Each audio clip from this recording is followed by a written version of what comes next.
Assalamualaikum warahmatullahi taala wabarakatuh. Saya Zia Sofwan Abu Hayis dari Prodi Tasawuf dan Psikoterapi, Fakultas Usuluddin dan Filsafat, Universitas Islam Negeri Sunan Ampel, Surabaya. Saya akan menjelaskan dari mata kuliah Tarekat Utama 2 dengan judul Tarekat Tijaniyah. Tarekat merupakan sebuah istilah yang merujuk kepada aliran-aliran dalam dunia tasawuf atau sufi Islam. Tujuan tarekat itu untuk menghidupkan sunnah Nabi Muhammad SAW, menghidupkan syariat Allah dan berkhidmat padanya. Syekh Prof. Dr. Muhammad Fadilah Al-Jailani. Tarekat juga dapat diartikan sebagai hasil dari pengalaman seorang dari yang dilakukan dengan aturan atau cara tertentu yang bertujuan untuk mendekatkan diri kepada Allah.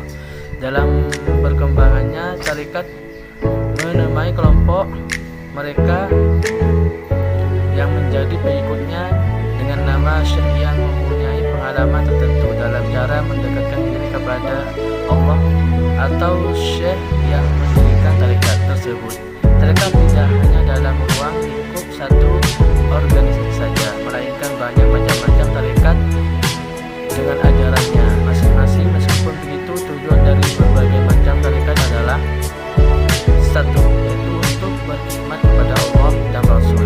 Macam-macam tarekat sendiri yaitu tarekat Naqsabandiyah, Qadiriyah, Sajiliyah, Rifa'iyah, Qalawatiyah, Khalidiyah, Sumaniyah, Aidarusiyah, Al-Haddad, dan begitupun tarekat Tijaniyah.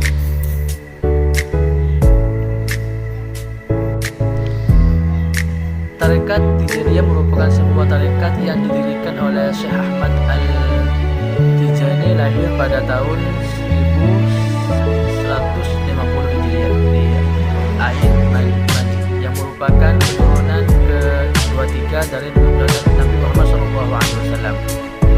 Asal dari Ramat, Tijani sendiri merupakan nama dari sebuah suku asli di Ain Majid yang tepatnya terletak di Algeria Selatan, yang merupakan bagian dari suku Al-Tijani sendiri, yaitu ibu dari Syekh Ahmad Al-Tijani yang bernama Sayyid Aisyah binti Abdullah Al-Sanusi Al-Tijani. Sedangkan sang ayah yang bernama Muhammad bin Mukhtar yang merupakan jalannya nasab dari Nabi Muhammad SAW.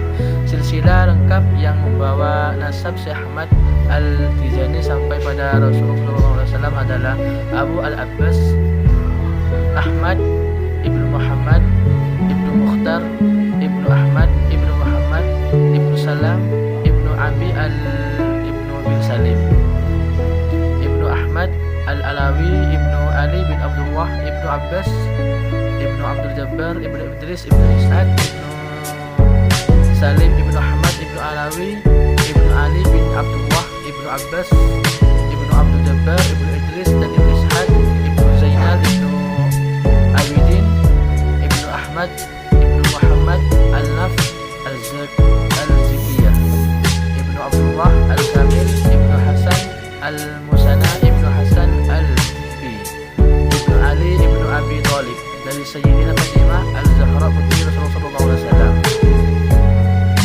Dasar pembentukan tarekat Tijani bermula dari beliau yang sudah sadar muda banyak menguasai beberapa bidang ilmu pengetahuan, salah satunya yaitu mempelajari ilmu tasawuf.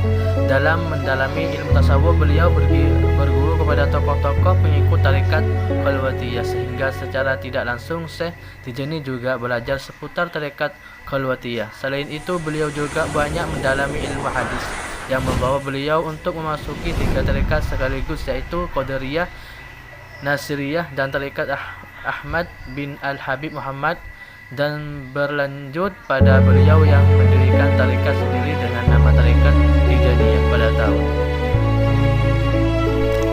Selain bergerak dalam bidang tasawuf, tarekat Tijaniyah juga bergerak dalam bidang politik yang berusaha menentang politik penjajahan Prancis di Afrika Utara pada masa itu.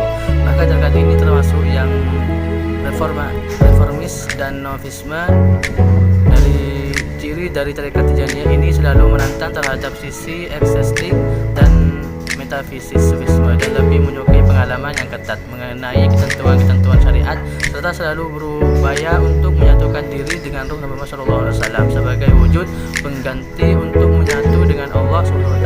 Dalam proses perkembangannya, tarekat Tijaniyah mendapat sebutan hangat dari umat Islam. Salah satu yang membuat umat Islam terikat pada tarekat ini ialah sosok Al-Jani yang berakhlak karimah. Beliau selalu memperlihatkan perilaku yang baik di hadapan umat Islam.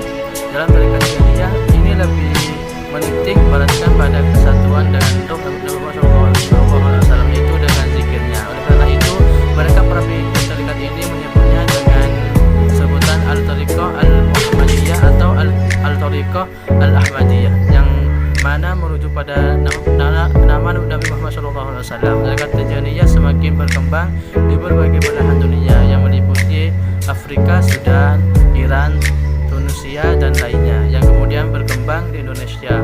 Perkembangan tarekat Tijaniyah di Indonesia tidak begitu pasti diketahui kapan waktunya, tapi munculnya tarekat ini bisa ditandai dengan dua fenomena yang terjadi, yaitu adanya gerakan Tijaniyah di Cirebon pada tahun 1928 dengan adanya pengajaran tarekat Tijaniyah yang di pesantren oleh Kiai Anas, dan fenomena yang kedua yaitu dengan hadirnya Syekh Ali Abdullah Al-Thayyib dengan mengajar tarekat Tijaniyah di Tasikmalaya. Dengan kehadiran Syekh Ali Abdullah Al-Thayyib di Pulau Jawa, dapat diperkirakan bahwa tarekat Tijaniyah masuk ke Indonesia pada awal abad ke-20 Masehi dengan tujuan untuk menyebarkan tarekat Tijaniyah ini. Cara yang digunakan yaitu dengan mendekati orang-orang yang dianggap memiliki ilmu. Syekh Ali juga menyebarkan kitab-kitab Tijaniyah kepada masyarakat sekitar. Beliau juga menulis kitab Monyat Al-Murid yang menjelaskan mengenai sanad tarekat ini dari guru-gurunya terdahulu, yang kemudian diajarkan kepada murid-muridnya. Secara meluas perkembangannya tarekat Tijaniyah di Indonesia membawa banyak pengaruh bagi masyarakatnya. Peranan dalam bidang dakwah yaitu bentuk peranan pembinaan masyarakat dalam hal keagamaan dengan membangun manusia yang sempurna dengan berguna bagi dirinya sendiri maupun orang lain.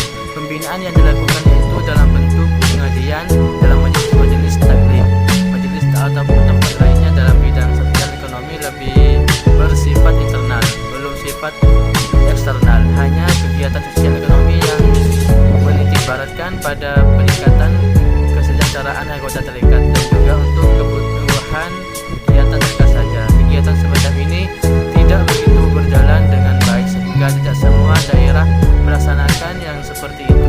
Untuk kegiatan sosial yang bersifat eksternal, diantaranya adalah kitanan, santunan sekolah untuk anak-anak yang kurang mampu dalam bidang ekonomi, yang bertujuan untuk meningkatkan badan keluarga dan memberikan pendidikan yang maksimal. Kegiatan sosial sebenarnya sudah dilakukan secara meluas, yang mana terkandung dalam proses perkembangan bidang sosial masyarakatnya. Namun reaksinya belum begitu menonjol dari masyarakat sendiri. Kehadiran tarekat Tijaniyah baik secara langsung maupun telah banyak menunjukkan peranan dalam kehidupan masyarakat.